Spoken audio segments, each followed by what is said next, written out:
Hello, good morning po sa inyong lahat, mga lalabs. Ayan po at nakabili ako ng kalamansi.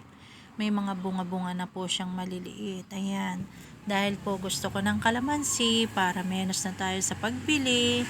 Syempre, mag-planting tayo ng kalamansi dahil gusto ko po talagang magtanim nito. May kalamansi po ako dati kaso natangay po siya ng bagyo, nasira po. Ang dami na rin niyang bunga kaya sayang. Dahil po hindi ako makabuhay ulit, ayan, nagtanim po ulit ako. Ayan, yung binili ko, itinanim ko na siya dyan. Kung ano yung taas po ng lupa niya, tinanggal ko lang yung plastic, at saka ibinaon ko na siya sa lupa. O, diba, mga lalabs? O, ayan na. Siyempre, kailangan tabunan natin. Ayan. Hindi ko po tinanggal yung lupa niya para hindi po siya mamatay. Kailangan yung lupa kasama. O, diba?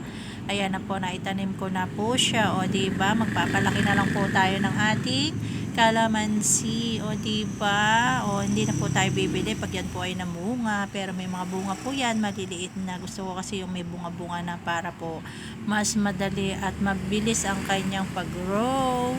Thank you for watching.